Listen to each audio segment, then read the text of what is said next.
नमस्कार दोस्तों, M&C education welcomes you all. M&C education में आप सबों का बहुत बहुत स्वागत। आज के इस वीडियो सेशन में हम क्लास 10th का एक बहुत ही इंपॉर्टेंट इजी स्कोरिंग चैप्टर करने जा रहे हैं, जिसका नाम है अरिथमेटिक प्रोग्रेशन, जिसको कि हम एपी बोलते हैं। ये आपका चैप्टर 5th है एनसीईआरटी बुक का, सीबीएसई सिलेबस का ये पार्ट है। तो आइए इसकी शुरुआत करते हैं। पहले हम ये देखेंगे कि एपी होता क्या है, एपी हम कहते किसको हैं। तो आपने अपने डे टू डे लाइफ में या फिर कहीं पर भी आपने देखा होगा कि एक सीक्वेंस ऑफ नंबर्स होते हैं हमारे पास। सीक्वेंस ऑफ नंबर्स आपका, जैसे आपने टेबल याद किया हुआ है, 2 का टेबल, 3 का टेबल, 4 का टेबल, इस तरह से बहुत सारे 20 तक के टेबल हम यूजुअली याद करने के लिए रिकमेंड करते हैं। पर बच्चों को जो है 12 तक याद होता है, फिर थोड़ा कच्चा पक्का इस तरह से करके जो है 15 तक याद कर लेते हैं। उसके आगे बहुत कम ही बच्चे जो है याद करते हैं। हालांकि वो अलग बात है, लेकिन यहाँ पर यह है कि जो टेबल में आप नंबर्स देख रहे हैं, जैसे 2 है, 2 2 जा 4 है, 4 फिर 2 3 जा 6 है, तो 2 है, 4 है, 6 है, फिर 8 आता है, फिर 10 आता है। तो ये एक तरह से क्या बना रहे हैं, सीक्वेंस बना रहे हैं। तो ये तो 2 का टेबल है। इसी तरह से 3 के टेबल में भी एक सीक्वेंस ऑफ नंबर बन रहे हैं। उसी तरह से कोई भी टेबल अगर आप ले रहे हैं, जैसे 16 का टेबल ले रहे हैं, तो 16 में भी पहला आपका 16 है, फिर 32 है, फिर 48 है, फिर 64 है। इस तरह से अगर आप देखेंगे तो एक सीक्वेंस ऑफ नंबर्स बन रहे हैं। तो सीक्वेंस ऑफ नंबर्स जो है हमें इस तरह का जब बन रहा होता है जिसमें कि डिफरेंस कांस्टेंट होता है, क्योंकि आपके पास सीक्वेंस ऑफ नंबर कई तरीके का हो सकता है। हम इस चीज को भी देख लेते हैं। जैसे एक सीक्वेंस है कि 1 है, 2 है, 3 है, 4 है, 5 है, 6 है, 7 एंड इस तरह से सो ऑन है। तो ये भी एक सीक्वेंस है। तो यहां पर अगर आप देखेंगे कि कांस्टेंट डिफरेंस है, तो उसी तरह से कई ऐसे भी हो सकते हैं, जैसे आपके पास 1 तो है, फिर 2 है, फिर 4 हो गया, फिर 7 हो गया। तो यहां पर अगर आप देखेंगे तो डिफरेंस सेम नहीं है। इन दोनों के बीच में, 1 और 2 के बीच में जो डिफरेंस है वो 1 का है। फिर 2 और 4 के बीच में जो डिफरेंस है वो 2 का है। 4 और 7 के बीच में जो डिफरेंस है वो 3 का है। और अब अगला जो नंबर होगा वो 11 होगा इस सीक्वेंस का। तो ये जो है कांस्टेंट डिफरेंस नहीं है। तो हम जो है सीक्वेंस बहुत तरीके से बनाया जा सकता है। सीक्वेंस में कोई जरूरी नहीं है कि आपको जो 2 टर्म्स हों उनके बीच सेम डिफरेंस हो। तो जब हमारे पास सेम डिफरेंस नहीं होता है तो वो हमारा एपी नहीं होता है, अरिथमेटिक प्रोग्रेशन नहीं होता है। तो अरिथमेटिक प्रोग्रेशन कौन सा हो गया? अरिथमेटिक प्रोग्रेशन वो सीक्वेंस ऑफ नंबर्स होंगे जिसमें कि हमारे पास डिफरेंस जो है सेम होगा। कोई भी 2 कॉन्जिक्यूटिव पेयर हम ले लेते हैं। मान रखिए कि हम जो है ये पेयर ले लिया हमने, और फिर इधर से ये पेयर ले लिया, तो इन दोनों का सेम है। इनफैक्ट हमें सिर्फ ऐसे आर्बिट्रेरी उठा के देखने से कई बार हो सकता है कि संजोग से बाय चांस इट में हैपन कि आपने 2 पेयर्स ऐसे पिक कर लिए कि जिनका की डिफरेंस जो है सेम हो रहा है, पर वो वाकई में हर एक जगह नहीं था। तो एक सरसरी निगाह से, एक जो है क्विक हम जो है निगाह डाल के ये पता कर लेते हैं कि क्या उनके सारे टर्म्स जो है इसी चीज को फॉलो कर रहे हैं कि नहीं कर रहे हैं। अगर सारे कर रहे होते हैं तब जाके हम इनको एपी का नाम देते हैं। मतलब ये जो है हमारा क्या है, ये एक एपी है, जबकि ये हमारा एपी नहीं है, नॉट एन एपी, ये एपी नहीं है। तो इस तरह से हमारे पास एपी और नॉट एपी का एक वो बनता है कि हम कैसे एपी को डिफाइन करते हैं। एक और एग्जांपल ले लेते हैं। जैसे हमारे पास 2 है, 4 है, 8 है, 16 है, तो क्या हम इसको एपी कहेंगे? यहां पर भी आप देखिए कि अगर पहले 2 को अगर आप हम ले रहे हैं तो हम जो है देख रहे हैं कि 2 का डिफरेंस है, फिर 4 का है, फिर 8 का है। तो डिफरेंस एवरी टाइम इंक्रीज होता जा रहा है। तो ये भी एक एपी नहीं है, ठीक है, ये भी एपी नहीं माना जाएगा। ये एपी नहीं होता है। ठीक है, तो एपी क्या होता है? एपी वैसे नंबर्स होंगे, वैसे सीक्वेंस ऑफ नंबर्स होंगे जिनको कि हम इस तरह के फॉर्मेट में लिख पाए, A plus D, A plus 2d, A plus 3d and so on. ठीक है, इसमें क्या हुआ कि जो d है मतलब वो बढ़ता जा रहा है, लेकिन ऐसा नहीं होगा कि वो इसके डिफरेंस जो है दो टर्म्स के चेंज हो जाएंगे, क्योंकि अगर आप देखिए तो इन दोनों का डिफरेंस क्या है? d है, क्योंकि a प्लस डी में अगर a माइनस करेंगे तो हमें d मिलेगा। और इन दोनों के बीच का भी डिफरेंस देखिए क्या है, a प्लस 2d में आप माइनस कीजिए a प्लस डी, क्या मिलेगा? d मिलेगा। तो यहां पर भी डिफरेंस d ही है, ऐसा नहीं है कि d चेंज हो गया। तो जब वो d सेम रहता है तभी हम इसको क्या कहते हैं? एपी कहते हैं, अरिथमेटिक प्रोग्रेशन कहते हैं। तो अरिथमेटिक प्रोग्रेशन बहुत ही सिंपल है, आपको ये स्कोरिंग भी है। अगर आप एपी समझना आसान है, मार्क्स स्कोर करना आसान है, इसमें क्वेश्चंस डायरेक्ट आते हैं, और अगर मतलब बहुत ज्यादा ट्विस्टिंग भी कर देंगे तो भी वो सिंपल कैटेगरी में ही काउंट होता है, क्योंकि इसमें ज्यादा ट्विस्टिंग की नहीं जा सकती है। तो हमारे पास अगर ए है, ए प्लस डी है, ए प्लस 2d है, ए प्लस 3d है, तो इस तरह से बढ़ते बढ़ते हमारे पास a plus N minus 1 into d का एक पोजीशन आएगा। ठीक है, तो हमारे पास ये जो है लास्ट टर्म हो गया। इनफैक्ट ये अभी के लिए लास्ट टर्म है, अगर हम यहाँ डॉट डॉट डॉट लगा दें एक, तो दैट मीन्स कि ये कंटिन्यू कर रहा है। तो ये कंटिन्यू करता रहेगा, हमें nth टर्म से मतलब है। तो हमारे पास जैसे एपी का जो ये है जनरल रिप्रेजेंटेशन है। ठीक है, ये क्या है? जनरल रिप्रेजेंटेशन है।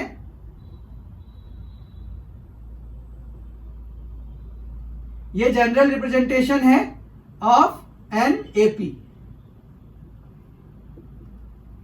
एपी का ये जनरल रिप्रेजेंटेशन हो गया। अगर आप किसी नंबर को इस फॉर्मेट में डाल सकते हैं तो यानी कि वो एपी है। जैसे हमारे पास मान रखिए कि एक ऐसा सीक्वेंस ऑफ नंबर है, 2 है, 9 है, 16 है, फिर 23 है एंड सो ऑन। तो क्या ये एपी है?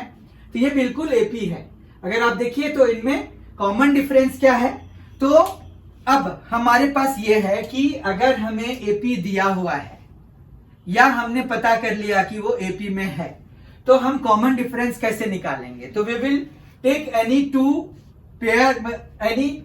To consecutive terms, pair of consecutive terms ले लेंगे, तो हम जो है उनको फिर सब्ट्रैक्ट करा करके डी निकालेंगे। ठीक है, तो डी निकालने के लिए आप कोई भी दो टर्म्स ले लेते हैं और उन दोनों का डिफरेंस जो है हमारा कॉमन डिफरेंस होता है। तो डी निकालने के लिए जैसे यहां पर हम 23 और फिर उसमें 16 माइनस कराएंगे, तो हमें जो भी आएगा वो हमारा डी हो गया। अब इसी तरह से हमने तो अभी इन दोनों को लिया, अब हम इन दोनों को भी ले सकते हैं। हमें क्या ध्यान रखना है कि कॉन्जिक्यूटिव पेयर होना चाहिए बस। तो कॉन्जिक्यूटिव पेयर तो ये भी है, जैसे अगर हम 16 माइनस 9 करेंगे तो वो 7 आ रहा है, तो ये भी डी है, और ये दोनों सेम है, तो इसका मतलब है कि ये एपी में है। तो एपी चेक करने के लिए भी आप इसी चीज का यूज करते हैं, और डी निकालने के लिए भी आप इसी चीज का यूज करते हैं। डी बहुत जरूरी है। तो हमारे पास कॉमन डिफरेंस, डी को हम क्या बोल देते हैं? D is known as common difference. ये जो डी है इसको हम कॉमन डिफरेंस बोलते हैं। तो ये आप ध्यान रखिएगा कि कॉमन डिफरेंस क्या है। अगर आपको कई बारी कॉमन डिफरेंस निकालने के लिए कहा जाता है, कॉमन डिफरेंस क्या है बताइए, ये पता किया करने के लिए बोलेंगे कि ये एपी में है कि नहीं, चेक करिए, उसके बाद कहेंगे कि आप डी निकालिए। तो डी निकालने का ये प्रोसीजर है। ठीक है, तो वंस वी गॉट डी, उसके बाद हम जो है nth टर्म की तरफ जाते हैं। nth टर्म में हमारे पास क्या है कि ये जो हमने जो लास्ट में ये लिखा है, this is the formula, we use this formula as d. ठीक है, nth टर्म के लिए हम ये वाला फॉर्मूला यूज करते हैं। कौन सा वाला? a plus N minus 1 d वाला। ठीक है, तो आपको nth टर्म यूजुअली हम ए एन से डिनोट कराते हैं, nth टर्म को ए एन से डिनोट कराते हैं, और इसका फॉर्मूला है ए यहां पर फर्स्ट टर्म, एन माइनस 1 और इंटू में डी, कॉमन डिफरेंस। ठीक है, तो ए हमारे पास क्या है? ए है फर्स्ट टर्म नोट डाउन कर लीजिए, फर्स्ट टर्म होता है ए और डी जो है वो कॉमन डिफरेंस होता है,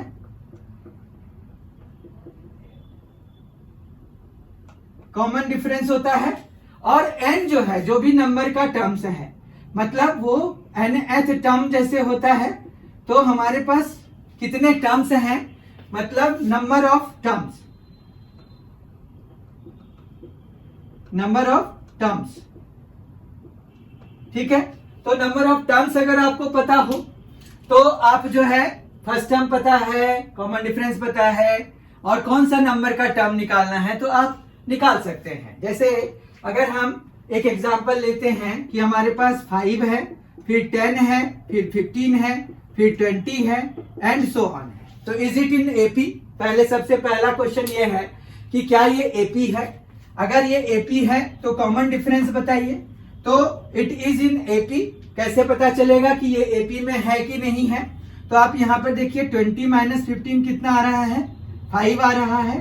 15 माइनस बाद वाले में पहले वाले को माइनस करना होता है, तो 15 माइनस 10 भी 5 आ रहा है और 10 माइनस 5 भी 5 आ रहा है। तो आप देखिए कि कॉमन डिफरेंस क्या है, वो इक्वल है, इसीलिए ये एपी में है। तो yes it is in AP, yes, ठीक है। उसके बाद हमें मान रखिए कि इसमें कहा गया है कि 10th टर्म कौन सा होगा, तो हमें A10 निकालना होगा। A10 की जगह T10 भी आप यूज कर सकते हैं, यहां पर T10 भी यूज कर सकते हैं, A10 यूज कर लीजिए या फिर T10 यूज कर लीजिए, बोथ आर सेम, कोई प्रॉब्लम नहीं है। ये जस्ट रिप्रेजेंटेशन है और रिप्रेजेंटेशन में हमें जो है कंफ्यूज नहीं होना चाहिए, क्योंकि रिप्रेजेंटेशन जो है वो आपका चीजों को रिप्रेजेंट करने के लिए होता है। जो चीज वो रिप्रेजेंट कर रहा है वो गलत नहीं होना चाहिए। तो 10th टर्म अगर हमें निकालना है तो A प्लस, यहां पर अगर हम n-1 इंटू डी वाला फॉर्मूला लगाएंगे तो n की जगह पे हम 10 यूज करेंगे, क्योंकि an हमारे पास n यहाँ पर 10 है, तो n की जगह पे यहाँ पर भी 10 आ जाएगा, तो हमने 10 डाल दिया, ठीक है। तो a प्लस 9d आ गया, a प्लस 9d आ गया। और a हमारा यहाँ पर क्या है, फर्स्ट टर्म, ये a होता है तो a हो गया, और ये d होता है तो d हो गया। तो a और d हमें पता है, तो a हम डाल देंगे 5 और 9 इंटू 5, तो हमारे पास क्या आ गया 5 प्लस 45, तो एज अ रिजल्ट 50 हो गया, ठीक है। तो इस तरह से हमें अगर फर्स्ट टर्म दिया हुआ है, कॉमन डिफरेंस दिया हुआ है, या कोई सीरीज ही दे दिया, एपी ही दे दिया, प्रोग्रेशन ही दे दिया, तो हम जो है उसका कोई भी नंबर ऑफ टर्म्स निकाल सकते हैं। हमें करना क्या होगा, हमें डी निकालना होगा उसमें। और अगर हमें फर्स्ट टर्म और डी निकाल कर उन्होंने दिया हुआ है, तब भी हम जो है कोई भी नंबर ऑफ टर्म्स निकाल सकते हैं। तो इसका उल्टा भी कई बार क्वेश्चन आता है, उसके लिए भी आपको तैयार होना चाहिए। जैसे मान रखिए कि आपको जो है वो दे देंगे कि 5th टर्म कोई है, 8th टर्म कोई है, और आप जो है फिर सीरीज वो जो एपी है वो निकालो, तो उसमें भी आपको इक्वेशन बना करके निकालना पड़ेगा, ठीक है। तो वो भी आप कर सकते हैं। ये nth टर्म का फॉर्मूला है, नोट डाउन कर सकते हैं। nth टर्म का फॉर्मूला होता है an is equal to a plus n-1 into d. a first term को रिप्रेजेंट करता है, d कॉमन डिफरेंस को रिप्रेजेंट करता है, और n जो है nth टर्म मतलब वो कौन से नंबर का टर्म है। जैसे 7th टर्म होगा तो n 7 होगा, और 58th टर्म होगा तो 50 n की वैल्यू हो जाएगी, ठीक है। तो इस तरह से हमने nth टर्म भी कर लिया। उसके बाद जो है ये तो फर्स्ट बिगिनिंग से हमने nth टर्म निकाला, पर कई बार क्या होता है कि आपको लास्ट का टर्म दे देंगे। जैसे हम अगर पिछला वाला ही देखें तो उसमें आपको एक क्वेश्चन ऐसा हो सकता है कि जैसे 5 है, 10 है, 15 है, इस तरह से करते करते उन्होंने दे दिया कि लास्ट टर्म जो है 1000 है, ठीक है। और आपको कह देंगे कि आप लास्ट से 21st टर्म निकालो, मतलब 21st term from the end आपको निकालना है। क्या निकालना है, 21st term from the end, from the end निकालना है। तो फ्रॉम द एंड अभी बिगिनिंग से तो हमें पता है कि भाई हम सीधा सीधा A21 निकाल लेंगे, पर हमें यहां पर 21st फ्रॉम द लास्ट निकालना है, एंड निकालना है, तो मतलब हम L21 निकालेंगे, ठीक है। इसके लिए हम एक फॉर्मूला यूज कर लेते हैं, वो हम कर लेंगे कि एल मतलब ये लास्ट टर्म को हम एल से डिनोट करा देंगे उस केस में, और फिर माइनस और n-1 इंटू डी कर देंगे। डी हमारा यही जो यहां पर डी आ रहा है, डी हमारा कितना आ रहा है 5 आ रहा है, तो हम डी 5 ही ले लेंगे। लास्ट टर्म हम 1000 ले लेंगे और n21 बोलने की जरूरत नहीं है, n21 ले लेंगे। तो अगर हम अभी तो खैर फॉर्मूला लिख रहे हैं तो हम यहां पर n ही यूज कर लेते हैं, तो ln, ठीक है, मतलब nth term from the end, from last से हम nth टर्म निकाल रहे हैं, तो ये क्या हो जाएगा कि nth term from the end से हम जो है nth टर्म निकाल रहे हैं। अभी जो हमने निकाला था अभी प्रीवियस सेक्शन में, वो हमने निकाला था from the beginning, nth term from the beginning होता है, ठीक है। तो अब जो है जैसे अगर हमें इसको निकालना है तो L21 निकालना है क्योंकि 21st टर्म चाहिए, ठीक है। तो 21st टर्म है तो L21 हम डाल देंगे। L हमारा 1000 हो गया, minus 21 minus 1 into D, D 5 है तो ये ले लिया, तो 1000 माइनस 20 इंटू 5 हो गया, तो इस तरह से 1000 माइनस 100 हो गया, तो ये हो गया 900, ठीक है। तो ये 900 हो गया 21st term from the end से 21st टर्म हो गया, ठीक है। आई होप कि आपको ये समझ में आ गया होगा। ये क्वेश्चन भी हमें पूछा जाता है और फिर nth टर्म के बेसिस पर ये क्वेश्चन भी पूछा जाता है। आपको एपी दे देंगे, कहेंगे कि कौन सा टर्म जो है ये फला टर्म होगा। जैसे इसी में है, आपको पूछ सकते हैं कि विच टर्म विल बी 100, यहां पर ये पूछ सकते हैं कि विच टर्म विल बी 100।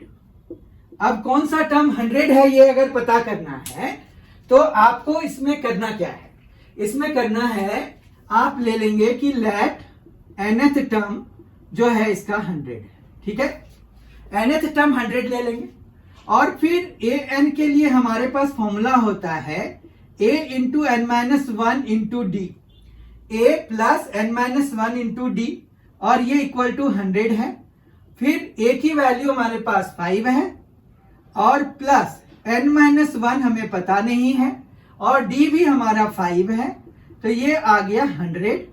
फिर हमारे पास n minus 1 into 5 is equal to हो गया 95, क्योंकि ये 5 उधर जाके माइनस हो जाएगा, ये 5 इधर जाके माइनस हो गया, तो 100 माइनस 5 इज 95। फिर 5 से डिवाइड करेंगे तो n माइनस 1 95 बाय 5 हो जाएगा, जो कि हमारा 19 हो जाएगा, और n इज इक्वल टू ये वाला 1 इधर जाएगा तो प्लस हो जाएगा और ये 20 हो जाएगा।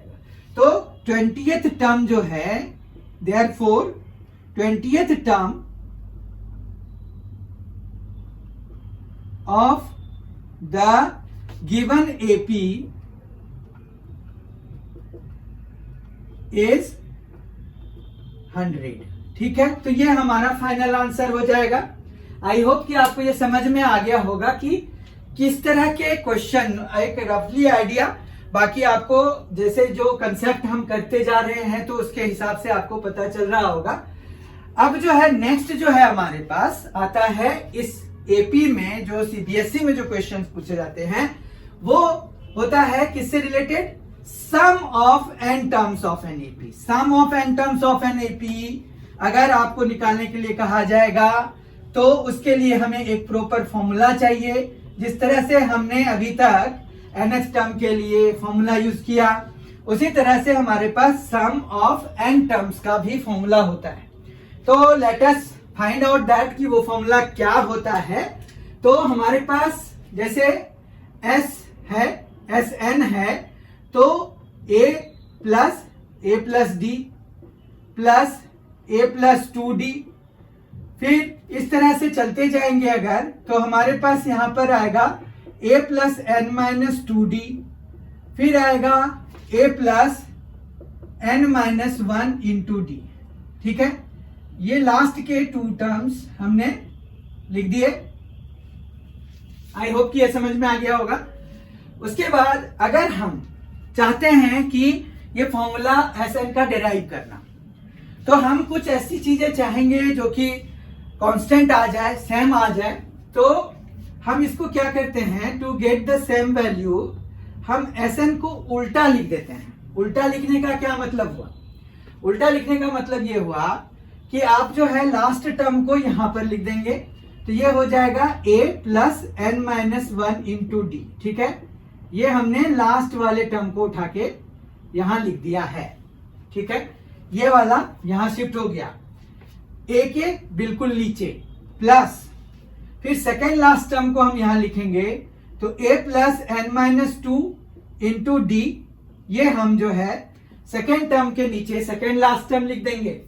इसी तरह से हम अगर बढ़ते जाएंगे तो अब हमारे पास यहाँ सेकेंड लास्ट टर्म जो है ऊपर वाले का, उसके नीचे हमारा ये सेकेंड टर्म आएगा। ठीक है, तो ये जो है हम a प्लस डी लिख सकते हैं सेकेंड टर्म, और फिर जो है लास्ट टर्म हम a लिख सकते हैं। ठीक है, उसके बाद हम क्या करेंगे, इनको ऐड कराएंगे। Let us add them, plus कराना है हमें। ठीक है, तो Sn प्लस Sn 2Sn हो जाएगा, इज इक्वल टू, यहां पर देखिए हमें टर्म वाइज अगर ऐड करना है, a है और ये पूरा है, तो a plus N minus one d को हम क्या लिख सकते हैं, तो a प्लस a 2a, और n minus one into D में तो कोई परिवर्तन, डिफरेंस, चेंज नहीं आएगा।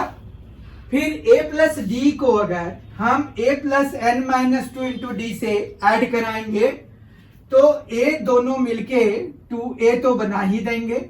फिर n माइनस टू है और d है, और यहां सिंगल d है, तो n minus two plus one, तो n माइनस वन। ठीक है, n माइनस टू, और यहां पर एक d है, ये 1d हम लिख सकते हैं, तो n minus one into D होगा। तो आप क्या नोटिस कर पा रहे हैं कि लास्ट के टू टर्म्स के साथ भी यही हाल होना है। आप देखिए यहां पर n माइनस टू है, यहाँ d है, सेम सीक्वेंस ही रिपीट हो रहा है। लास्ट वाला भी देखिए, तो आपके पास यहां पर 2a plus N minus one into D ही बनेगा। तो इस तरह से ये कितने बन गए, ये जो है ये टोटल कितने टर्म्स हैं। अगर हम ये देखें तो हमने Sn लिया था ना, सम ऑफ n टर्म्स लिया था, तो इसमें n टर्म्स हैं हमारे पास। उनको उल्टा करके भी लिखेंगे तो भी n टर्म्स ही रहेगा। उनको ऐड कराएंगे, टर्म वाइज ऐड कराएंगे, तो भी वो नंबर ऑफ टर्म्स तो n ही रहेंगे इन टोटल। तो हमारे पास यहाँ पर n टर्म्स हो गए। ठीक है, n टर्म्स हैं और वो सारे एक ही हैं। तो कोई भी सेम क्वांटिटी को अगर आप n बारी ऐड कराते हैं, तो इट इज लाइक कि हम जो है n से एक चीज को मल्टीप्लाई कराते हैं, तो मतलब n into 2a plus N minus one into d भी लिख देंगे, तो भी हमारा काम हो जाएगा। ठीक है बात, n टर्म्स थे, ये समझ में आ गया होगा। तो ये मैं हटा रहा हूं, ये देखिए, ये अब हमारे पास कितना बन गया, ये बन गया हमारे पास n minus one into D और ये। ठीक है, फिर हमें तो Sn निकालना था, सम ऑफ n टर्म्स निकालना था, तो Sn इज इक्वल टू, ये 2 हमें हटाना पड़ेगा, तो n बाय 2, और फिर यहां पर 2a plus N minus one into D हो जाएगा। ठीक है, तो इस तरह से हमने sum of n terms of N AP का फॉर्मूला बना लिया। ठीक है, तो ये sum of n terms of N AP का फॉर्मूला हमारे पास आ गया। फिर जो है हमें एक और फॉर्मूला इसमें से निकलकर सामने आएगा, वो कैसे होगा देखते हैं। तो आप यहां पर नोटिस कीजिए कि ये 2a है, इसको हम a प्लस ए लिख सकते हैं, और बाकियों को आप ऐसे ही रहने दीजिए। ठीक है, करली ब्रैकेट को करली ब्रैकेट रहने दीजिए, n बाय 2 को n बाय 2 रहने दीजिए। फिर आप यहां पर से और यहां तक अगर देखिए तो ये nth टर्म का फॉर्मूला है। ठीक है, तो आप इसको फिर n बाय 2, फिर यहां पर a प्लस ए एन एक फॉर्मूले की तरह डेवलप कर सकते हैं। तो ये Sn का एक और फॉर्मूला आपको मिल गया। ये कब? जब आपको लास्ट टर्म और फर्स्ट टर्म और नंबर ऑफ टर्म्स पता हो। जैसे आपको कहते हैं कि एक एपी है जिसका कि फर्स्ट टर्म है 10, लास्ट टर्म है 127, इनके बीच में 25 टर्म्स हैं और सम निकालिए। तो आप जो है फिर वहां पर आराम से निकाल सकते हैं बाय यूजिंग दिस फॉर्मूला।